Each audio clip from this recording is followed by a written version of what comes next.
Hello everyone, कैसे हैं आप सब लोग। आई होप आप लोग अपने घरों पे सेफ होंगे। तो आज हम करेंगे काफ़ी इंपॉर्टेंट टॉपिक जो आपके एग्जाम में क्वेश्चन जहां से बन सकते हैं। जो लोग इस चैनल पे नहीं हैं आप इस चैनल को सब्सक्राइब कर सकते हैं ताकि आपको हर एक अपडेट मिलता रहे। आज हम बात करेंगे पार्ट थर्ड के बारे में। नेशनल और गवर्नमेंट और नॉन गवर्नमेंट जो medical health care programmes launch करे गए हैं। आज हम बात करेंगे कुछ कम्युनिकेबल डिजीजेस को टैकल करने के लिए जो प्रोग्राम्स को लॉन्च करा गया है, उस पर हम लोग यहाँ पे बात करेंगे।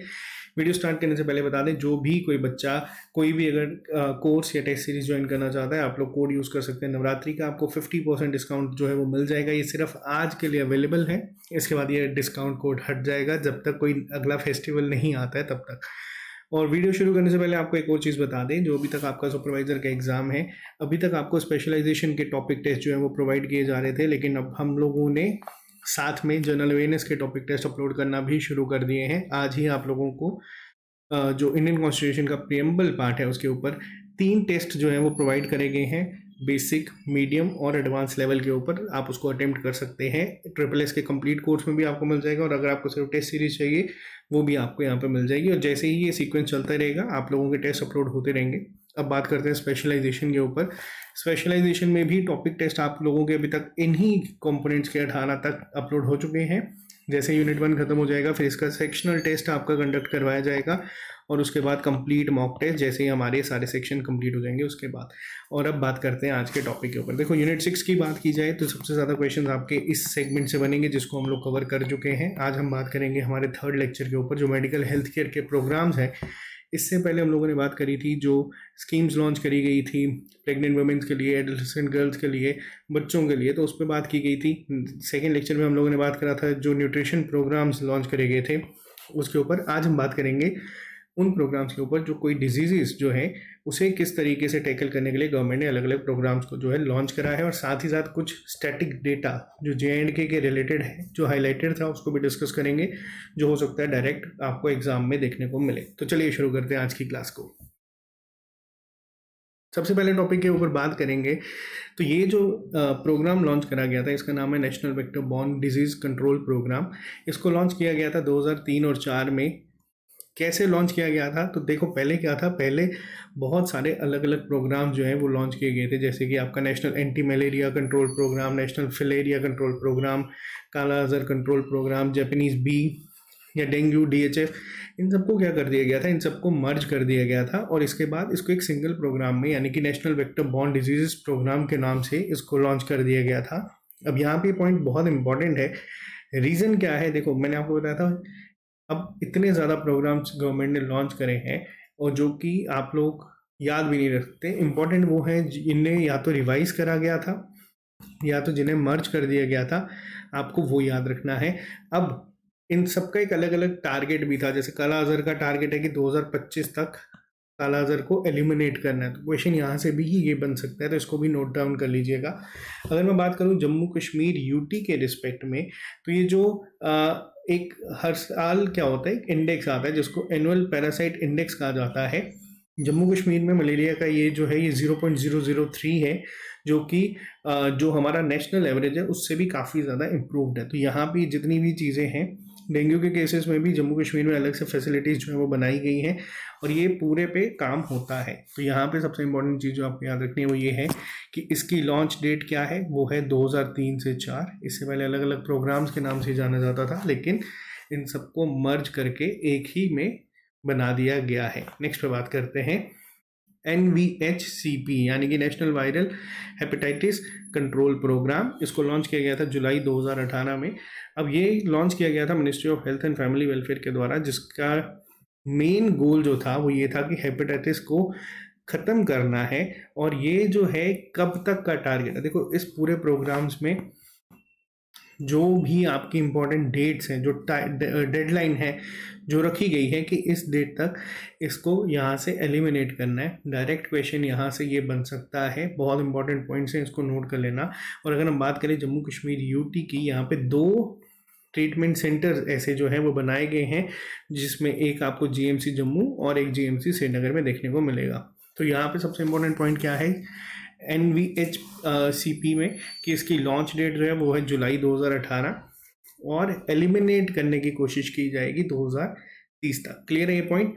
थर्ड पे हम लोग चलते हैं, नेशनल टीबी एलिमिनेशन प्रोग्राम। ये बहुत ज़्यादा इंपॉर्टेंट है, इसको आप लोग अलग से इंपॉर्टेंट मार्क कर लीजिएगा। रीज़न क्या है, ये लॉन्च किया गया था और इसको इम्प्लीमेंट जो करता है वो करता है डायरेक्टरेट ऑफ हेल्थ सर्विसेज। यानी कि हर एक स्टेट में टीबी ऑफिसर्स होते हैं, डिवीजन लेवल पे होते हैं, डिस्ट्रिक्ट टीबी ऑफिसर्स होते हैं। और यहाँ पे इसका जो मेन टारगेट है टीबी को कब तक एलिमिनेट करने का, तो वो है 2025 तक। बहुत इंपॉर्टेंट है। और उससे भी ज़्यादा इंपॉर्टेंट क्या है, ये स्टैटिक डेटा, जो कि कई बार एग्जाम्स में पूछा जा चुका है और यहाँ पे भी ये पूछा जा सकता है। रीज़न बीइंग, जो हमारी बडगाम है ये टीबी फ्री बनी है और ये पहली टीबी फ्री डिस्ट्रिक्ट बनी थी जम्मू कश्मीर की 2020-21 में। न्यूज़ में थी बहुत ज़्यादा, हम लोगों ने भी इसको जम्मू कश्मीर के करंट अफेयर्स में कंप्लीट करवाया था, कवर करवाया था। इसके अलावा अगर बात की जाए 3 डिस्ट्रिक्ट की जिन्हें गोल्ड मेडल मिला था सब नेशनल सर्टिफिकेशन जो देती है गवर्नमेंट ऑफ इंडिया, इसमें तीनों के नाम याद रखिएगा, अनंतनाग, पुलवामा, कुपवाड़ा। और अगर बात की जाए बारामूला की तो उसे ब्रॉन्ज मेडल दिया गया था इसमें प्रॉपर। अब देखो टारगेट अगर 2025 का है कि इंडिया से एलिमिनेट करने का, तो कुछ डिस्ट्रिक्ट ऐसी हैं जो इसको एलिमिनेट कर चुकी हैं और ये चीज़ें आपको याद रखनी है। इनकी डेडलाइन यानी कि ये टारगेट कब तक का है एलिमिनेट करने का, और दूसरी चीज़ आपको याद रखनी है कि ये लॉन्च कब हुई थी। और तीसरी चीज़ जो स्टैटिक डेटा JNK से इंपॉर्टेंट है वो भी हमने यहाँ पे कवर करवा दिया। नेक्स्ट पे बात करते हैं नेशनल रेबीज कंट्रोल प्रोग्राम। देखो अब नेशनल रेबीज जो है ये कंट्रोल प्रोग्राम जो है 12th 5 ईयर प्लान में ये आया गया था और ये सिर्फ जानवरों के लिए नहीं है, ये एनिमल्स के लिए भी है। एक सेकेंड कि मैं इसको थोड़ा सा यहाँ पे आप लोगों के लिए कर दूँ। हाँ जी, अब यहाँ पे आप लोग देख सकते हैं ये जो प्रोग्राम लॉन्च किया गया था ये ह्यूमन और एनिमल दोनों के हेल्थ कंपोनेंट्स को ध्यान में रख के किया गया था, ताकि कि कोई भी ऐसी डेथ जो रेबीज से होती है वो भी 2030 तक रोक दी जाए। ये जो प्रोग्राम्स लॉन्च करे गए थे मेडिकल हेल्थ केयर के, खासतौर पे डिजीज़ को लेके, तो इसमें मेन टारगेट ये है कि उन डिजीज़ को कंट्रोल में लाया जाए या फिर इंडिया से ही एलिमिनेट कर दिया जाए। और उसके लिए एक स्पेसिफिक डेडलाइन रखी गई है, एक टारगेट रखा गया है। तो ये सब टारगेट को आपको याद रखना है। इस प्रोग्राम के अंदर क्या होता है, एक एंटी रेबीज सीरम जो है और एक एंटी रेबीज वैक्सीन दिया जाता है डॉग बाइट पे, या फिर कोई भी जानवर अगर आपको काटता है तो उस इंसान को वो चीज़ दी जाती है। और ये ट्रीटमेंट जो है फ्री ऑफ कॉस्ट चलाई जाती है और इसको फंड करता है नेशनल हेल्थ मिशन। और साथ ही साथ अगर हम यहाँ पे बात करें कि ये प्रोग्राम के तहत जम्मू कश्मीर में भी 2 सेंटर जो है वो इस्टेब्लिश्ड है, जिसमें एक आपको जम्मू में दिखेगा और एक आपको श्रीनगर में दिखेगा। और अगर बात की जाए इंडिया की पहली ऐसी स्टेट कौन सी है जो कि रेबीज फ्री बनी है, तो वो है गोवा। ये क्वेश्चन CDS के एग्जाम में पूछा गया था और कोई बड़ी बात नहीं कि अगर आपको JK SSB के एग्जाम में भी देखने को मिल जाए। तो ये जो प्रोग्राम है काफ़ी इंपॉर्टेंट है, इसको याद रखिएगा। नेक्स्ट पे बात करते हैं इंटीग्रेटेड डिजीज सर्विलेंस प्रोग्राम। अब देखो ये क्या है, इंटीग्रेटेड डिजीज सर्विलेंस प्रोग्राम जो है ये डिसेंट्रलाइज्ड जो है यहाँ पे इसको लॉन्च किया गया है प्रोग्राम को, जिसमें स्टेट बेस्ड सर्विलेंस प्रोग्राम जो है इसको चलाया जाता है। अब यहाँ पे क्या होता है कि इसका मेन काम क्या रहता है, अब नाम से आप समझ सकते हैं कि इसको मेन सर्विलेंस पे ध्यान रखना है, कि इसको पूरा चेक करना है, डिटेक्ट करना है कि कोई भी अगर ऐसा सिग्नल, अर्ली सिग्नल्स जो है कि कोई एक ऐसी बीमारी जो फैल सकती है, या फिर किसी मान लीजिए कोई एपिडेमिक के बाद कोई चीज़ ऐसी हो सकती है। अब यहाँ पे क्या है कि यहाँ पे मेन टारगेट रहता है कि इफेक्टिव रिस्पांस टीम जो है ये तैयार की जाए और टाइम रहते हुए जो है इस पे काबू पाया जा सके। जैसे मान लीजिए कभी आपकी बाढ़ आ गई, उसके बाद बहुत सारी बीमारियां फैल सकती हैं, तो वो जो चीज़ें हैं उसको किस तरीके से ओवरकम करने के लिए ये प्रोग्राम लॉन्च करा गया था, जिसका नाम है integrated disease surveillance programme, IDSP के नाम से इसको जाना जाता है।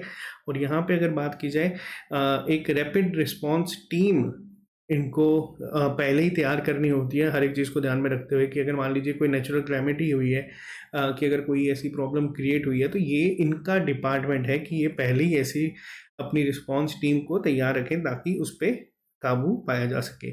जम्मू कश्मीर UT की अगर बात की जाए यहाँ पे, तो इंटीग्रेटेड हेल्थ इंफॉर्मेशन प्लेटफॉर्म जिसे IHIP के नाम से जाना जाता है, इसे 2021 में लॉन्च कर दिया गया था।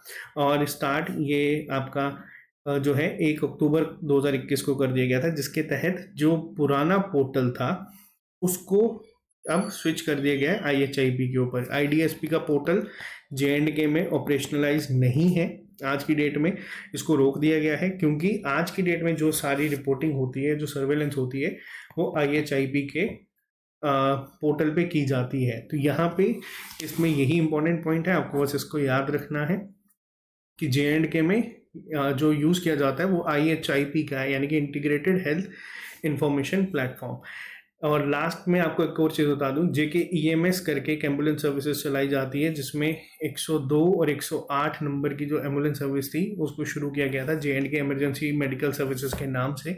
और ये जो है ये भी नेशनल हेल्थ मिशन के अंडर फंडेड है। 2020 में इसको लॉन्च किया गया था। यूटी के जो उस टाइम पे LG थे, GC मुर्मू, उन्होंने इसको लॉन्च करा था ताकि एक इमीडिएट रिस्पांस टीम जो है वो बनाई जा सके, जो डिस्पैच की जा सके एम्बुलेंस अगर किसी को भी ज़रूरत हो तो। और ये टोल फ्री नंबर जो है 2 यूज़ किए जाते हैं, 108 और 102।